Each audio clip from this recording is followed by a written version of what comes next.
نحمده ونصلي ونسلم على رسوله الكريم اما بعد فاعوذ بالله من الشيطان الرجيم بسم الله الرحمن الرحيم ان الله وملائكته يصلون على النبي يا ايها الذين امنوا صلوا عليه وسلموا تسليما اللهم صل على سيدنا ومولانا محمد معدن الجود والكرم وآلہ الکرام وابنہ الکریم وبارک وسلم صلاۃ وسلاما علیک یا رسول اللہ صلی اللہ تعالی علیہ وسلم۔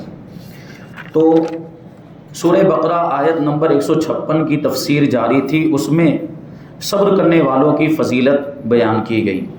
صبر کرنے والوں کو سب سے پہلے تو جنت کی بشارت عطا فرمائی گئی، اور پھر ان کی ایک صفت کا ذکر اس میں ہے کہ یہ وہ لوگ ہیں کہ جب ان کو کوئی مصیبت آتی ہے تو انا للہ و انا الیہ راجعون پڑھتے ہیں، اور انا للہ و انا الیہ راجعون کا مطلب یہ ہوتا ہے کہ ہم اللہ ہی کے ہیں اور ہم اسی کی طرف لوٹنے والے ہیں، ہمیں یعنی مرنے کے بعد دوبارہ زندہ ہو کر اللہ کی بارگاہ میں حاضر ہونا ہے۔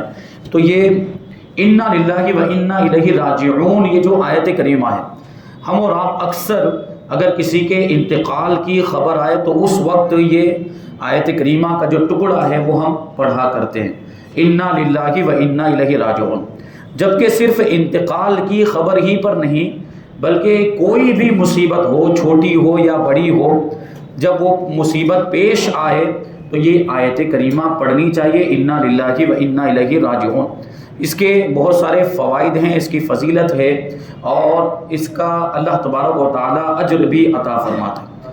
جیسا کہ اس کے فضائل میں سے ایک فضیلت یہ بیان کی گئی تھی کہ حضرت ام سلمہ رضی اللہ تعالی عنہا کے شوہر حضرت ابو سلمہ رضی اللہ تعالی عنہ کا انتقال ہو گیا، تو حضرت بی بی ام سلمہ رضی اللہ تعالی عنہا نے یہ آیت کریمہ کا ٹکڑا انا للہ و انا الیہ راجعون پڑھا، اور ساتھ میں ایک دعا اور تھی اس کو بھی شامل کیا۔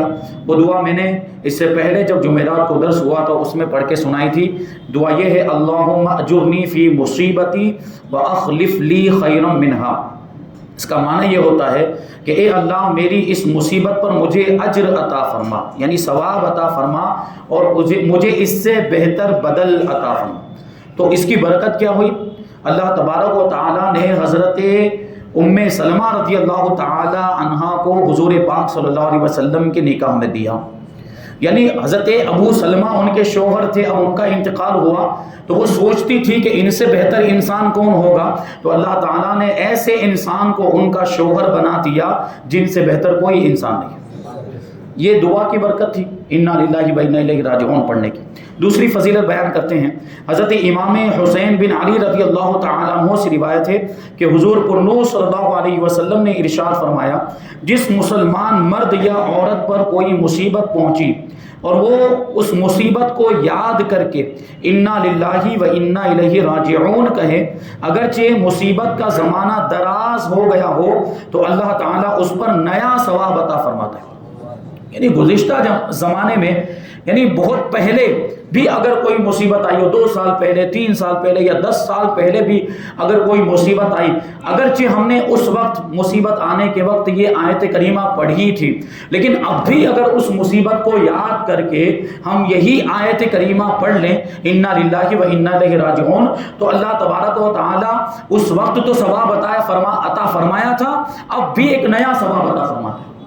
یہ کتنی فضیلت کی بات ہے، اور ثواب کمانے کا کتنا آسان ذریعہ ہے کہ اگرچہ مصیبت کو ٹائم گزر گیا، ایک وقت گزر گیا، لیکن پھر بھی ہم یہ آیت کریمہ پڑھتے ہیں انا للہ و انا الیہ راجعون پڑھتے ہیں تو اللہ تعالیٰ اس پر نیا ثواب عطا فرماتا ہے، اور ویسا ہی ثواب دیتا ہے جیسا اس دن دیا تھا جس دن وہ مصیبت پہنچی تھی۔ تیسری فضیلت، ایک مرتبہ نبی کریم صلی اللہ علیہ وسلم کا چراغ بجھ گیا۔ کہ پرانے زمانے میں یہ الیکٹرک لائٹ اور یہ بلب وغیرہ نہیں ہوتے تھے، اس زمانے میں چراغ اور موم بتیاں وغیرہ جلائی جاتی تھی، تو حضور پاک صلی اللہ علیہ وسلم کا چراغ بجھ گیا تو آپ نے انا للہ و انا الیہ راجعون پڑھا۔ ابھی آپ سن رہے ہیں کہ مصیبت آئے تب انا للہ و انا الیہ راجعون پڑھنا چاہیے. اب چراغ بجھ گیا تو یہ کون سی مصیبت ہو گئی؟ لیکن چراغ بجھنے پر بھی حضور پاک صلی اللہ علیہ وسلم نے انا للہ و انا الیہ راجعون پڑھا. تو عرض کیا گیا کہ کیا یہ بھی مصیبت ہے؟ تو اللہ کے رسول صلی اللہ علیہ وسلم نے ارشاد فرمایا جی ہاں یہ بھی مصیبت ہے. اور ہر وہ چیز جو مومن کو اذیت دے، یعنی جس کی وجہ سے مومن کو تکلیف ہو، وہ اس کے لیے مصیبت ہے اور اس پر اس کے لیے اجر ہے. یعنی ہر مصیبت جس پر مومن صبر کرتا ہے اللہ تبارک و تعالیٰ اس کو اس پر اجر عطا فرماتا ہے. یہاں تک کہ کانٹا بھی چبھ جائے، یہاں تک کہ اس کو ٹھوکر بھی لگ جائے تو اس کو بھی گناہوں کا کفارہ بنا دیا جاتا ہے. چوتھی فضیلت ایک اور حدیث شریف میں ہے کہ مصیبت کے وقت انا للہ و انا الیہ راجعون پڑھنا رحمت الہی کا سبب ہوتا ہے، یعنی اللہ تعالیٰ کی رحمت نازل ہوتی ہے. نمبر 5، حضرت عبداللہ ابن عباس رضی اللہ تعالی عنہما سے روایت ہے، نبی کریم صلی اللہ علیہ وسلم نے ارشاد فرمایا میری امت کو ایک ایسی چیز دی گئی ہے جو پہلی امتوں میں سے کسی کو نہیں دی گئی. وہ چیز مصیبت کے وقت انا للہ و انا الیہ راجعون پڑھنا ہے. تو یہ اس کی فضیلت انشاءاللہ تبارک و تعالیٰ آئندہ جب بھی کوئی مصیبت، اللہ تعالیٰ ہم سب کو مصیبتوں سے محفوظ رکھے، لیکن انسان کی زندگی میں مصیبتیں اور تکلیفیں آتی ہی رہتی ہیں. تو جب بھی کوئی مصیبت آ جائے یا جب بھی کوئی تکلیف پہنچ جائے ہمیں کیا کرنا ہے؟ انا للہ و انا الیہ راجعون پڑھنا ہے، تو اللہ تعالیٰ اس پر ہمیں اجر عطا فرمائے گا.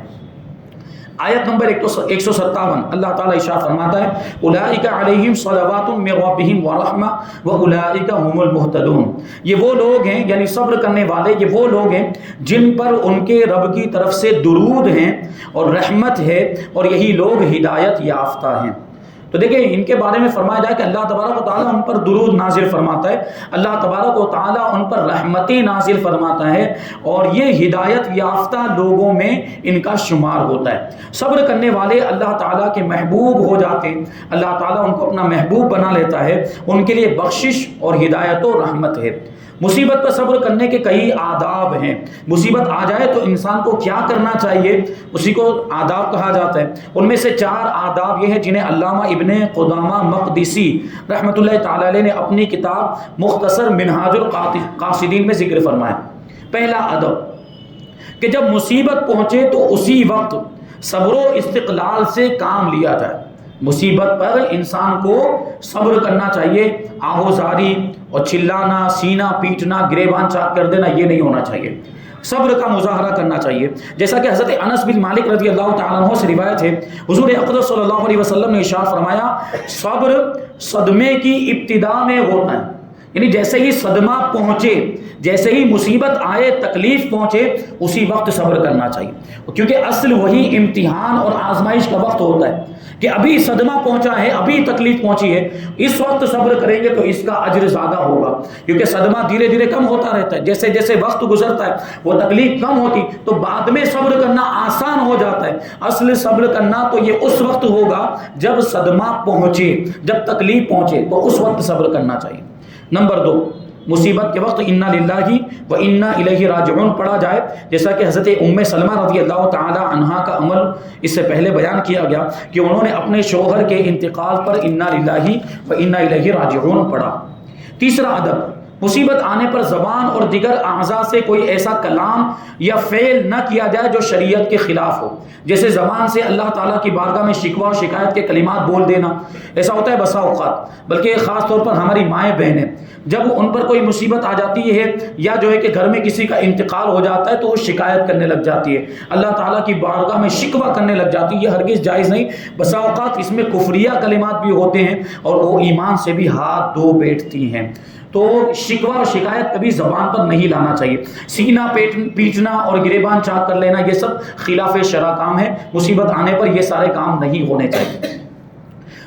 نمبر 4، صبر کی سب سے بہترین صورت یہ ہے کہ مصیبت زدہ پر مصیبت کے آثار ظاہر نہ ہوں.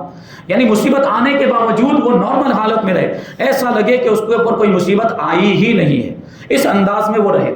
کیونکہ مصیبت آئی کس کی طرف سے؟ اللہ تعالیٰ کی طرف سے آئی.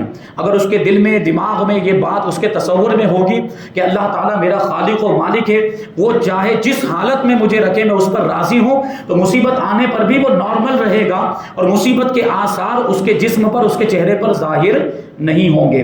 جیسا کہ صحیح مسلم میں حضرت انس بن مالک رضی اللہ تعالیٰ عنہ فرماتے ہیں حضرت ام سلیم رضی اللہ تعالیٰ عنہ کے بطن سے حضرت ابو طلحہ رضی اللہ تعالیٰ عنہ کا ایک لڑکا فوت ہو گیا، چھوٹا بچہ تھا، اس کا انتقال ہو گیا، اور حضرت ابو طلحہ رضی اللہ تعالیٰ عنہ باہر گئے ہوئے تھے تجارت کی غرض سے۔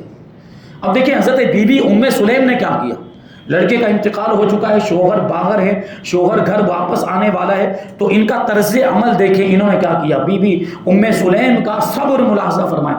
حضرت ام سلیم رضی اللہ تعالیٰ عنہ نے اپنے گھر والوں سے کہا حضرت ابو طلحہ رضی اللہ تعالیٰ عنہ کو ان کے بیٹے کے انتقال کی خبر اس وقت تک نہ دینا جب تک کہ میں خود انہیں نہ بتا دوں۔ جب حضرت ابو طلحہ رضی اللہ تعالیٰ عنہ آئے تو حضرت ام سلیم رضی اللہ تعالیٰ عنہ نے انہیں شام کا کھانا پیش کیا، نارمل انداز میں، ایسا محسوس ہو رہا تھا کہ کچھ ہوا ہی نہیں۔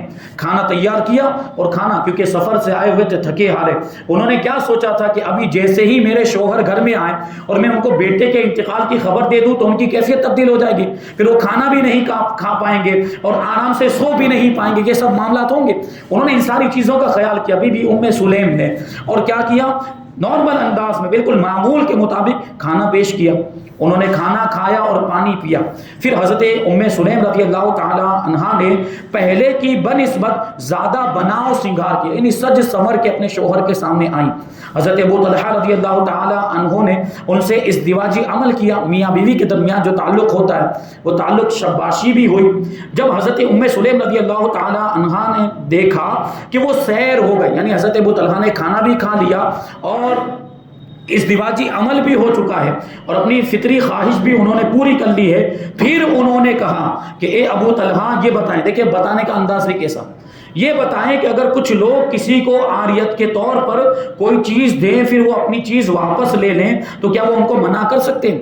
یعنی کوئی چیز کسی کے پاس امانت ہو اور جس کی وہ امانت ہو وہ واپس لے لے تو جس کے پاس امانت رکھی کیا وہ منع کر سکتا ہے؟ نہیں، بلکہ اس کی ذمہ داری بنتی کہ وہ امانت اس کے مالک کو واپس کر دے۔ تو حضرت ابو طلحہ رضی اللہ تعالیٰ عنہ نے کہا کہ نہیں، وہ لوگ روک نہیں سکتے، امانت تو امانت والے کو واپس کر دینی چاہیے۔ تو حضرت ام سلیم رضی اللہ تعالیٰ عنہ نے کہا کہ پھر تو آپ اپنے بیٹے کے متعلق یہی گمان کر لیں کہ وہ ہمارے پاس اللہ تعالیٰ کی امانت تھا جو اس نے ہم سے واپس لے لیا، یعنی اس کا انتقال ہو چکا ہے۔ یہ دیکھیں صبر کا انداز، حضرت بی بی ام سلیم رضی اللہ تعالیٰ عنہ نے یہ کیسا طرز عمل اور کیسا نمونہ ہمارے سامنے پیش کیا۔ تو اس انداز میں صبر کرنا چاہیے کہ مصیبت کے آثار ہمارے اعضاء سے، ہمارے چہرے سے ظاہر نہ ہو، ہمارے اعمال سے بھی ظاہر نہ ہو۔ اور حضرت مطرف رضی اللہ تعالیٰ عنہ کا بیٹا فوت ہو گیا، لوگوں نے انہیں بڑا خوش و خرم دیکھا، بھائی بیٹا فوت ہو جائے تو کوئی خوش ہوتا ہے، لیکن حضرت مطرف رضی اللہ تعالیٰ عنہ بڑے خوش تھے۔ تو کہا کہ کیا بات ہے کہ آپ غمزدہ ہونے کے بجائے خوش نظر آ رہے ہیں؟ تو انہوں نے فرمایا جب مجھے اس صدمے پر صبر کی وجہ سے اللہ تعالیٰ کی طرف سے درود و رحمت اور ہدایت کی بشارت ہے تو میں خوش ہوں یا غمگین؟ یعنی جب اللہ تعالیٰ نے صبر کرنے والوں کو درود کی، ہدایت اور رحمت کی خوشخبری عطا فرمائی ہے اور میں صبر کر رہا ہوں تو مجھے خوش ہونا چاہیے یا مجھے غمگین ہونا چاہیے؟ تو یہ دیکھیں آخرت کی نعمت ہے، اور آخرت کی نعمت بہت بڑی نعمت ہوتی ہے، اس لیے وہ خوش ہو رہے تھے۔ اسی طرح کا ایک واقعہ امام محمد غزالی رحمۃ اللہ تعالیٰ علیہ احیاء العلوم میں فرماتے ہیں، حضرت فتح موصلی رحمۃ اللہ تعالیٰ علیہ کی زوجہ پھسل گئی اور پھسلنے کی وجہ سے ان کے پاؤں کا ناخن ٹوٹ گیا۔ ناخن جب ٹوٹ گیا تو اس پر وہ ہنسنے لگے۔ بھائی پاؤں کا ناخن ٹوٹ جائے، اچانک اکھڑ جائے تو کیسی تکلیف ہوتی ہے، لیکن حضرت فتح موصلی کی بیوی اس پر مسکرانے لگی، ہنسنے لگی۔ ان سے پوچھا گیا کہ آپ کو درد نہیں ہو رہا؟ تو انہوں نے فرمایا کہ اس کے ثواب کی لذت نے میرے دل سے درد کی سختی کو زائل کر دیا۔ یعنی جب میں ثواب کے بارے میں سوچتی ہوں کہ صبر کرنے پر اللہ تبارک و تعالیٰ نے جس ثواب کا وعدہ فرمایا ہے تو مجھے تکلیف کا احساس ہی نہیں ہوتا ہے۔ یہ اللہ والے ہوتے ہیں، ان کا یہ عمل ہوتا ہے۔ آیت نمبر 158 اللہ تبارک و تعالیٰ ارشاد فرماتا ہے ان الصفا والمروة من شعائر اللہ فمن حج البیت او اعتمر فلا جناح علیہ ان یطوف بہما ومن تطوع خیرا فإن اللہ شاکر علیم۔ کہ بے شک صفا اور مروہ اللہ تعالیٰ کی نشانیوں میں سے ہیں، تو جو اس گھر کا حج کرے یا عمرہ کرے اس پر کچھ گناہ نہیں کہ وہ ان دونوں کے چکر لگائے، یعنی صفا اور مروہ کے چکر لگائے۔ اور جو کوئی اپنی طرف سے بھلائی کرے تو بے شک اللہ نیکی کا بدلہ دینے والا اور خبردار ہے۔ صفا اور مروہ جو لوگ عمرہ کرنے کے لیے گئے ہیں یا جو لوگ حج کرنے کے لیے گئے انہوں نے دیکھا ہوگا مکہ مکرمہ کے اندر یہ دو پہاڑیاں ہیں، بڑی مبارک اور مقدس پہاڑیاں ہیں۔ عمرے کے اندر بھی ان کی سعی کی جاتی ہے، یعنی 7 چکر لگائے جاتے ہیں، اور حج کے اندر بھی 7 چکر لگائے جاتے ہیں۔ یہ حضرت بی بی ہاجرہ رضی اللہ تعالی عنہا کی سنت ہے کہ جب حضرت اسماعیل علیہ السلام اور بی بی ہاجرہ رضی اللہ تعالی عنہا کو حضرت ابراہیم خلیل اللہ علیہ السلام مکہ مکرمہ میں خانہ کعبہ جہاں پر ہیں وہاں پر چھوڑ کر چلے گئے تو اس شاہدانی میں کچھ کھجوریں تھی اور پانی کا ایک مشکیزہ تھا، لیکن ایک وقت کے بعد وہ توشادان کی کھجوریں بھی ختم ہو گئی، پانی بھی ختم ہو گیا، اور حضرت اسماعیل علیہ السلام چھوٹے بچے تھے، پیاس کی وجہ سے وہ تڑپنے لگے تو بی بی ہاجرہ سے اپنے بیٹے کی تکلیف دیکھی نہیں گئی تو پانی کی تلاش میں ادھر ادھر گھومنے لگی، صفا پہاڑی پر گئی، پھر وہاں سے مروہ پہاڑی پر گئی، تو درمیان میں جیسے ہی وہ پہنچتی تھی تو وہ دوڑ لگاتی تھی، کیونکہ وہاں جو بیچ کا جو راستہ ہے جب وہاں پہنچتی تھی جہاں حضرت اسماعیل کو چھوڑ کر گئی تھی تو اتنے سے جو فاصلہ ہے اتنا سا جو فاصلہ وہاں سے حضرت اسماعیل علیہ السلام نظر نہیں آتے تھے، تو وہ تیز دوڑتی تھی تاکہ جلدی سے وہ فاصلہ طے کر لیں اور پھر حضرت اسماعیل کو وہاں سے دیکھیں کہ ماں کا دل ہوتا ہے کہ بیٹے کو نگاہوں سے اوجھل بھی نہیں کرنا چاہتی۔ تو یہ حضرت بی بی ہاجرہ رضی اللہ تعالی عنہا کی سنت ہے۔ اللہ تبارک و تعالیٰ نے اس سنت کو اس طرح باقی رکھا کہ اب قیامت تک آنے والے جو بھی لوگ عمرہ کریں گے یا حج کریں گے ان کے لیے صحیح کرنا واجب قرار دے دیا۔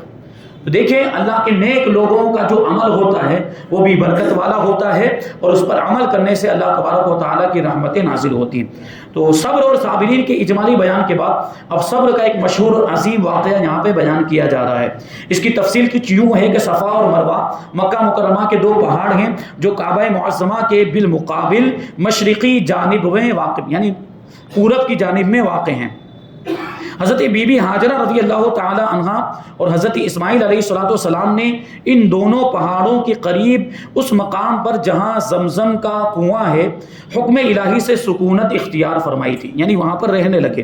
اس وقت یہ مقام سنگلاخ بیابان تھا، یعنی ریگستان، نہ یہاں پہ کوئی سبزہ تھا، درخت بھی نہیں تھے، نہ پانی کا نام و نشان، نہ کھانے پینے کا کوئی سامان تھا۔ رضا الہی کے لیے ان مقبول بندوں نے صبر کیا۔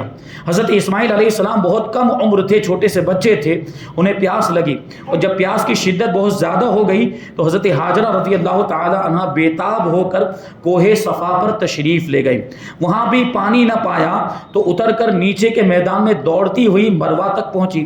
اس طرح آپ نے 7 چکر لگائے، اور اللہ تعالیٰ نے ان اللہ مع الصابرین کہ اللہ صبر کرنے والوں کے ساتھ ہے کا جلوہ اس طرح ظاہر فرمایا کہ غیب سے ایک چشمہ جس کو ہم زمزم کہتے ہیں وہ ظاہر فرما دیا، اور ان کے صبر و اخلاص کی برکت سے ان کے اتباع میں ان دونوں پہاڑوں کے درمیان دوڑنے والوں کو مقبول بارگاہ قرار دیا کہ اب جو ان کی سنت پر عمل کرتے ہوئے دونوں پہاڑوں کے درمیان اب ہمیں پانی تلاش کرنے کی ضرورت نہیں۔ بی بی ہاجرہ تو پانی ڈھونڈنے کے لیے انہوں نے چکر لگائے تھے، ہمیں کوئی پانی کی ضرورت نہیں کیونکہ اب تو پانی دستیاب ہے، لیکن اب بھی اگر ہم جا کر یہ صفا اور مروہ کے درمیان صحیح کرتے ہیں تو اللہ تبارک و تعالی ہمیں مقبولیت کا درجہ عطا فرما دیتا ہے، اور ان دونوں پہاڑوں کو قبولیت عام اور قبولیت دعا کا مقام بنا دیا کہ وہاں دعا جو کرتا ہے اللہ تبارک و تعالیٰ اس کی دعا کو قبول فرماتا ہے۔ اس واقعے کا ذکر پورا تفصیل کے ساتھ سورہ ابراہیم کی آیت نمبر 13 میں بھی مذکور ہے۔ جب سورہ ابراہیم آئے گی تو ہم تفصیل کے ساتھ اس واقعے کو سماعت کریں گے۔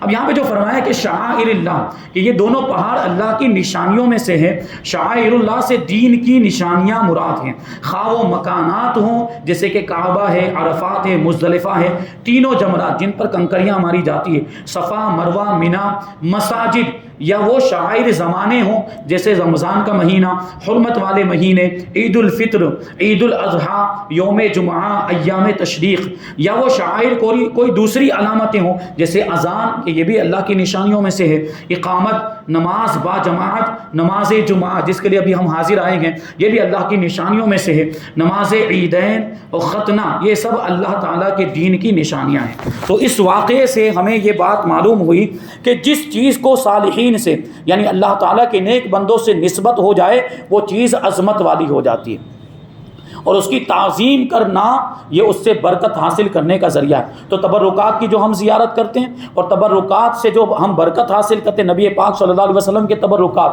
آپ کے منہ مبارک، جبہ مبارک، ٹوپی مبارک، یا جو بھی حضور پاک صلی اللہ علیہ وسلم سے نسبت رکھنے والی چیزیں ہیں، یہ حضور سے نسبت ہو جانے کی وجہ سے یہ قابل تعظیم ہو جاتی ہیں اور عظمت والی ہو جاتی ہیں، اور جو اس کی تعظیم کرتا ہے اللہ تبارک و تعالیٰ اس کی برکت عطا فرماتا ہے۔ دیکھیں یہاں پہ صفا اور مروہ بھی تو برکت والے ہو گئے حضرت بی بی ہاجرہ کی نسبت سے اور حضرت اسماعیل علیہ السلام کی نسبت سے، تو جن چیزوں کو ہمارے نبی سے نسبت ہو جائے پھر وہ کتنی برکت والی ہوں گی۔ جیسے کہ صفا اور مروہ پہاڑ حضرت ہاجرہ رضی اللہ تعالیٰ عنہ کے قدم کی برکت سے اللہ تعالیٰ کی نشانی بن گئے، اور یہ بھی معلوم ہوا کہ معظم چیزوں کی تعظیم و توقیر دین میں داخل ہے، اسی لیے صفا اور مروہ کی سعی حج میں شامل کر دی گئی کہ اب اگر کوئی نہیں کرتا ہے تو ایک واجب کو چھوڑنے والا ہو جائے گا۔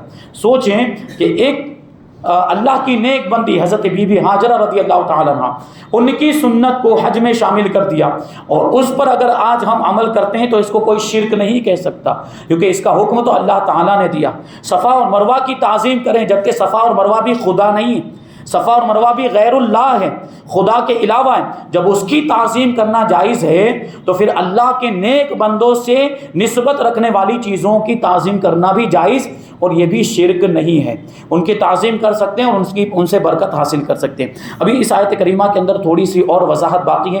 فلا جناح علیہ جو فرمایا ہے کہ جو حج کرنے کے لیے آئیں یا جو عمرہ کرنے کے لیے آئیں وہ اگر صفا اور مروہ کی سعی کریں تو ان پر کوئی حرج نہیں ہے، ان پر کوئی گناہ نہیں ہے۔ تو یہ کیوں فرمایا گیا، اس کا پس منظر کیا ہے، اور صفا اور مروہ کے درمیان سعی کرنے کا حکم کیا؟ انشاءاللہ تبارک و تعالیٰ اس کو آئندہ جمعرات کو شامل کیا جائے گا۔ آپ حضرات سے گزارش ہے کہ ہر جمعرات کو تفسیر کا درس ظہر کی نماز کے بعد ہوتا ہے، اس میں شریک ہوں اور یہ قرآن پاک کی تفسیر سے اپنے دلوں کو روشن اور منور کریں، قرآن کو سمجھیں اور پھر اس پر عمل کریں، تو اللہ تبارک و تعالیٰ اس کی برکتیں ہمیں دنیا میں بھی عطا فرمائے گا اور آخرت میں بھی عطا فرمائے گا۔ اللہ تعالیٰ کی بارگاہ میں دعا ہے کہ جو کچھ بھی بیان ہوا اس پر ہم سب کو عمل کرنے کی توفیق عطا فرمائے اور نور قرآن سے ہم سب کے دلوں کو روشن اور منور فرمائے۔ وما علینا الا البلاغ۔ السلام علیکم۔